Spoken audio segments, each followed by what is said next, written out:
Hey y'all, this video is on compound interest.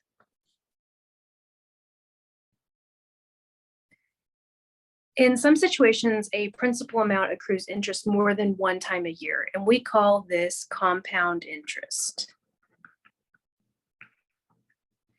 And there's different periods in which a loan or a deposit, usually a deposit, can compound. And I have some different situations here. Semi-annually means twice a year. Quarterly means 4 times a year. Monthly means 12 times a year. And daily means 365 times a year.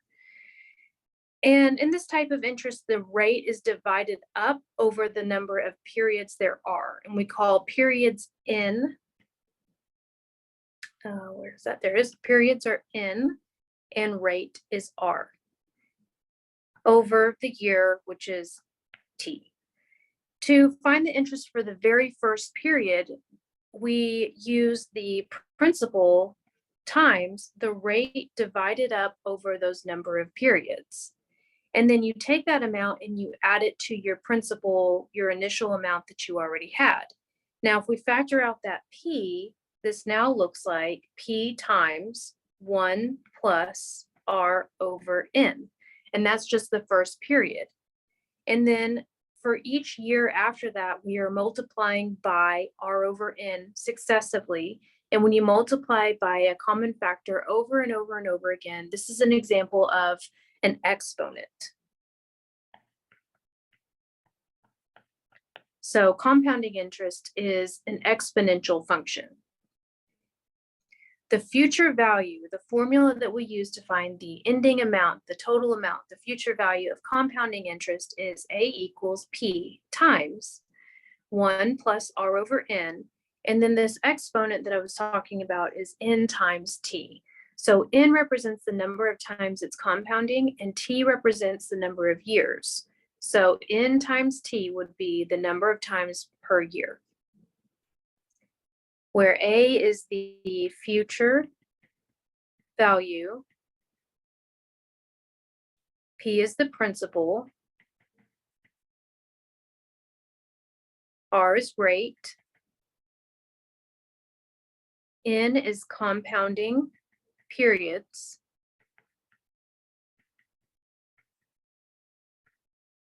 and T is time in years.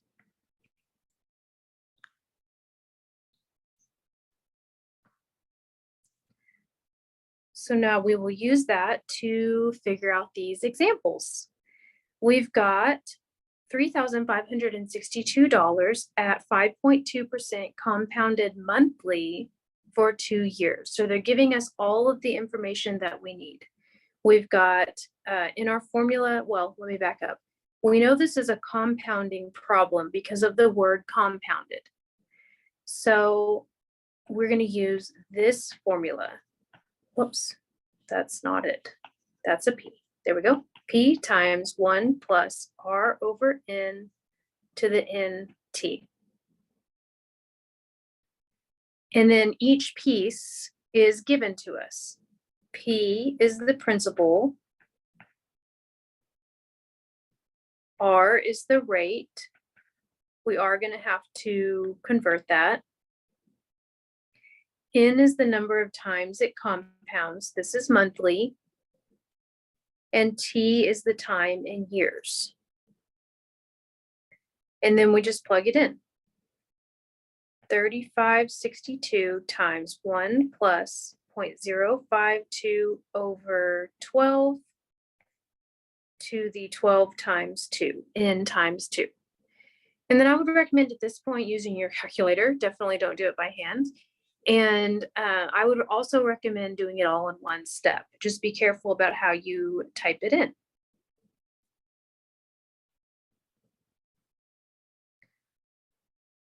So we have 3562 parentheses, 1 plus our rate over our number of periods. I don't really need to worry about extra parentheses there because your calculator knows order of operations and it's going to do that division first before it adds 1. And then we're raising it to 12 times 2 is pretty simple. I can go ahead and just type in 24 right there. And we get our future value. 39.51. In this case, it makes sense to round to the nearest cent, and this is dollars. If that's my future value, then I can also use that future value to figure out how much interest was earned. So I can take that amount and subtract by initial amount. Uh-oh, missing a value. There we go. And that's how much interest was earned. So almost $400. Now at this point, I want you to pause it and try the next example and then come back and check your answer.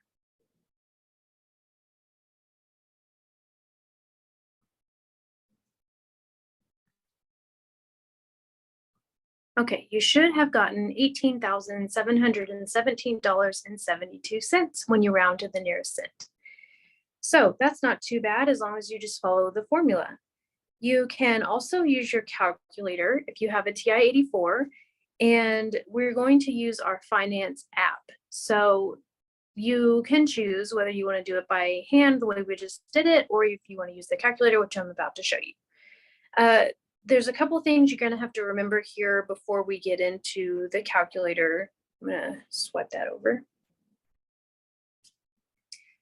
And let's just talk about that real quick. N is the number of times it compounds over the course of 2 years. So we're using the same example we just had. It was compounded monthly over 2 years. So that's 24 times. I is the interest rate as a percent, so we don't have to convert it. The PV is present value or principal value. I'm going to put that in as negative because it's a deposit. It'll make sense once we put it in. I'll show you. There's no payments here, so we don't need to do that. Future value is what we're looking for. And then payments per year is how much it's, how many times it's compounding per year. So let's pull up that calculator.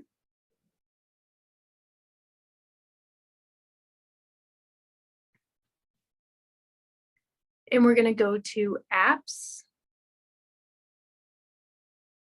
finance,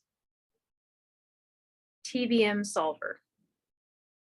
And then I'm going to put in my amounts. We've got 24, 5.2, negative 3562, no payments. We're looking for future value. It's compounding 12 times a year. I'm going to go back up to FV, future value. On mine, I'm just going to hit solve. On yours, if you have a handheld calculator, you're going to hit alpha, enter. And you see we get a positive value of 3951.51. If you had not put in a negative right here, then you'll get a negative answer. Just ignore the negative, it's fine. But you can verify from our previous example that we got the same thing. Now we can do that very same thing for this one. This is compounded quarterly for 5 years, interest rate of 4%, present value of 15,340, no payments, compounding 4 times a year. So go ahead and pause it, plug it into your calculator, and see if you get the right value. So as you can see, you should still get $18,717.72. You do see that I got a negative there because I forgot to put a positive on the principal amount, but that's okay. We can just ignore that negative for this lesson. All right, and then I've got the steps listed out here with my keystrokes there in case you need it. And then we have one more example. Okay, let's say you are given the future value, but you want to find the principal amount or the present value or any of the values for that matter. Actually, sorry, rewind. we'll come back to that. We just want to find the present value. My brain got ahead of myself. Okay. If we want to find P, the amount initially deposited, and we already have that payoff amount or that future value or maturity value, whatever you want to call it, then we can isolate P by using solving skills. So this is P times this stuff. So if I divide both sides by that stuff, then that would divide to 1, and I would have isolated P. So P is A over that parentheses. So we can do this next one by hand. Crystal will need $50,000 in 4 years to help pay for her college education. What deposit should she make today at 5% compounded quarterly to produce this necessary amount? So they're looking for that deposit amount, which means that they've given us the future value. So I can take my new little formula, plug in the pieces I know. R is 0.05 compounded quarterly for 4 years. So I put 16 there because it's compounded quarterly. That's 4 times. For 4 years, that's 16 times. And then you can type that in your calculator. And I'll show you that just in case. We've got 50,000 over. I'm going to do some double parentheses here just because I'm a little skeptical. I always overdo parentheses.